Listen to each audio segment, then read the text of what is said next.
ఏంటి cheese cake చేయడం ఇంత ఈజీనా?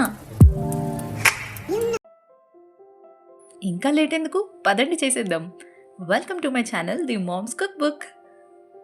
ముందుగా ఈ చీజ్ కేక్ని మనం 3 లేయర్స్లో చేస్తాం. ఫస్ట్ లేయర్ కోసం నేను డైజెస్టివ్ బిస్కెట్స్ తీసుకున్నాను.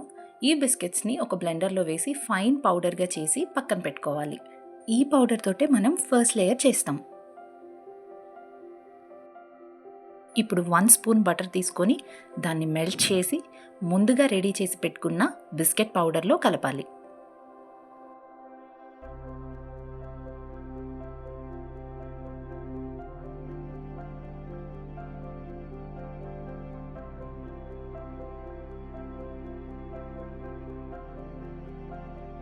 ఇలా కలిపిన మిశ్రమాన్ని ఒక గ్లాస్ కంటైనర్లోకి షిఫ్ట్ చేసుకోవాలి.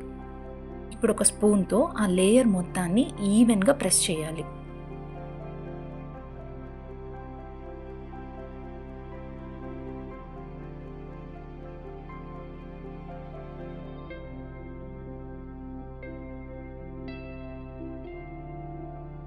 ఇలా ఈవెన్గా అయ్యాక మనకి బేస్ లేయర్ ఫామ్ అయినట్టు.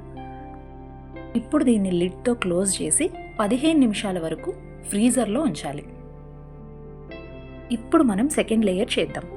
ఈ సెకండ్ లేయర్ కోసం 1/2 లీటర్ పాలను తీసుకొని స్టవ్ మీద పెట్టి ఒక పొంగు వచ్చే వరకు మరిగించాలి.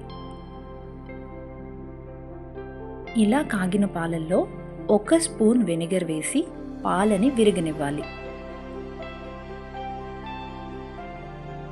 చూసారా ఎంత చక్కగా విరిగాయో పాలు. ఇప్పుడు ఈ విరిగిన పాలని చక్కగా ఒక మస్లిన్ క్లాత్లో వేసి వడకట్టి పన్నీర్లా తయారు చేసుకోవాలి. ఇలా తయారైన పన్నీర్ని ఒక బ్లెండర్లో వేసుకోవాలి.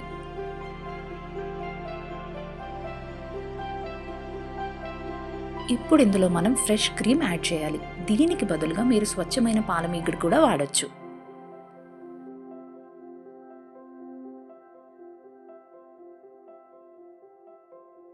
అలాగే 1 స్పూన్ షుగర్ కూడా యాడ్ చేసి ఈ ఇంగ్రీడియంట్స్ అన్నిటిని మెత్తటి పేస్ట్ లాగా బ్లెండ్ చేసుకోవాలి. ఇలా బ్లెండ్ చేసుకున్న మిశ్రమాన్ని ఫస్ట్ లేయర్ పైన వేయాలి.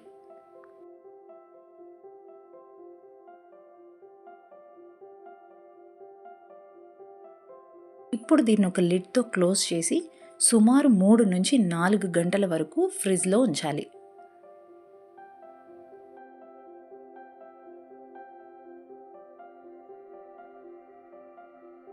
ఇప్పుడు థర్డ్ లేయర్ కోసం కొద్దిగా డార్క్ చాక్లెట్, కొంచెం ఫ్రెష్ క్రీమ్, అలాగే 1 స్పూన్ బటర్ వేసి మొత్తం మెల్ట్ చేసి పక్కన పెట్టుకున్నానండి.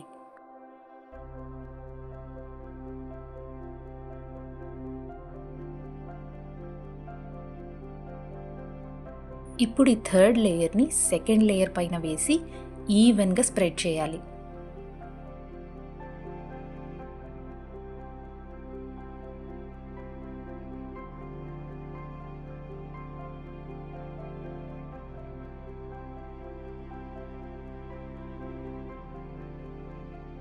వీడియోలో చూపిస్తున్న విధంగా థర్డ్ లేయర్ స్ప్రెడ్ చేసిన తర్వాత దీన్ని 15 మినిట్స్ పాటు మళ్ళీ ఫ్రీజర్లో ఉంచాలి. ఎంతో టేస్టీగా ఉండే చీజ్ కేక్ రెడీ అయిపోయింది. టేస్ట్ అయితే యమ్మీ ఉందండి. మా ఫ్యామిలీ మెంబర్స్ అందరికీ చాలా బాగా నచ్చింది. మీ ఫేవరెట్ పర్సన్కి ఈ రెసిపీని చేసి పెట్టి మీకు ఈ రెసిపీ ఎలా కుదిరిందో కమెంట్ సెక్షన్లో నాతో షేర్ చేయండి. అలాగే మీకు ఈ వీడియో నచ్చినట్లయితే తప్పకుండా లైక్ చేయండి, షేర్ చేయండి. మరిన్ని ఇంట్రెస్టింగ్ వీడియోస్ కోసం నా ఛానల్ని సబ్స్క్రైబ్ చేసుకోండి.